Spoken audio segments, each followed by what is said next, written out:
So, when I say ancient superpower, what's the first thing that pops into your head? For most of us, it's probably Rome, right? Or maybe classical Greece? But what if I told you the world's first true global superpower was way older, bigger, and honestly, in many ways, far more revolutionary than either of them? All right, picture this. Long before Rome, and I mean long before Rome, ever dreamed of building its Colosseum? And yeah, even before the great philosophers in Athens were debating the cosmos, the world's first real superpower had already risen. It sprung up right in the heart of the Middle East, and it would completely change the game when it came to power, how you govern, and even human rights. We're talking, of course, about the Persian Empire. Okay, so every great story has a beginning, a main character, right? And for the Persian Empire, that guy was Cyrus. But here's the thing. He wasn't just another conqueror, he was a total visionary with a radical new blueprint for how to build an empire. So what made Cyrus so different? It really comes down to how he built his empire. First, he united the two major Iranian peoples, the Medes and the Persians, and that's how he created the Achaemenid Empire. From there, his armies just swept across the ancient world. But, and this is the real game changer, he didn't follow the old playbook. Empires before him, like the Assyrians, they loved to burn everything to the ground. Cyrus? He did the opposite. He famously preserved local cultures, local religions. He figured out that you could rule people without trying to erase who they were. I mean, what a revolutionary idea for the time. And this right here, this is the proof. This is the Cyrus cylinder, and it's one of the most incredible artifacts in all of human history.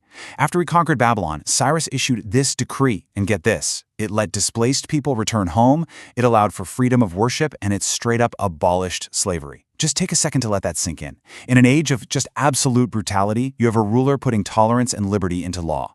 A lot of experts see this as the world's first ever charter of human rights. I mean, that's a concept that wouldn't really pop up again on this scale for literally thousands of years. Okay, so if Cyrus was the visionary founder, the guy with the big idea, then his successor, Darius the Great, he was the master architect. He was the one who took this huge collection of conquered lands and turned it into a stable, efficient, and interconnected global empire that you could actually run. So, think about it. How do you actually manage an empire that stretches across 3 continents? It's a logistical nightmare. Well, Darius had a plan. First, he broke the whole thing up into provinces, and each one was run by a governor called a satrap. Smart. Second, he set up a unified tax system with standardized coins to make sure the empire had a steady cash flow. And finally, he built Persepolis, this absolutely magnificent capital city that was the administrative and ceremonial heart of the whole operation. This was a whole new level of imperial organization. But maybe the most genius thing Darius did was figure out how to connect this massive empire. He built what was called the Royal Road, and with it, he created the world's first major postal system. It was incredible. You'd have a courier on a horse, they'd ride like crazy to a relay station, swap for a fresh horse, and pass the message on. This system was so efficient that a message could travel over 2,700 kilometers, that's about 1,700 miles in just a week. A journey that would have taken a regular traveler 3 months. This was, without a doubt, the information superhighway of the ancient world. All right, now we get to the reign of Xerxes. This is when the empire really hits its peak. It's a time defined by 2 big things, that legendary conflict with the Greek city-states and this incredible cultural and economic golden age. Yeah, this is the part of Persian history that most of us are familiar with, probably thanks to movies like 300, right?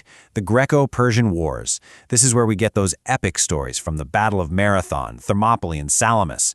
Now, we often hear this story framed as this huge clash of civilizations, but you gotta remember, for the massive Persian Empire, the campaign in Greece was just one front in a much, much larger global military operation. But you know what? The wars are only a small part of the story, because this was truly Persia's golden age. The stability that Darius had built allowed the empire to just excel in, well, pretty much everything.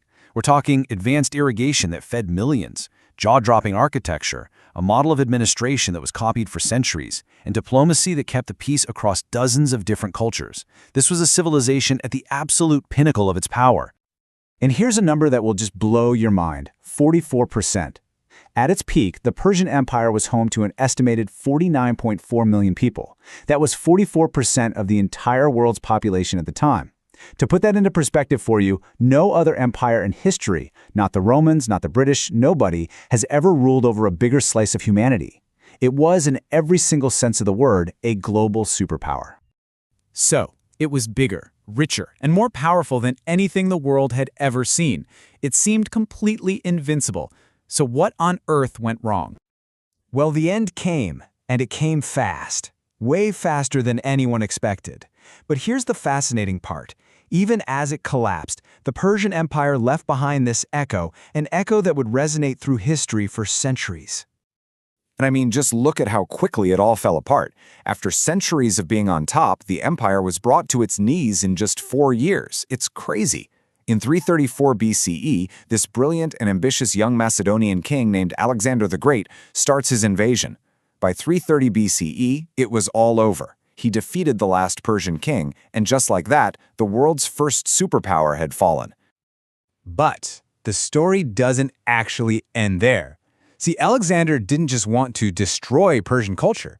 He actually admired it. The systems of administration that Darius had built were so good that Alexander and his successors just kept using them. Persian art and architecture went on to influence styles all across the region. And its cultural and linguistic heritage, it still shapes the Middle East to this very day. The empire itself might have been gone, but its ideas, they were pretty much immortal. And that leaves us with one last, really fascinating thought to chew on.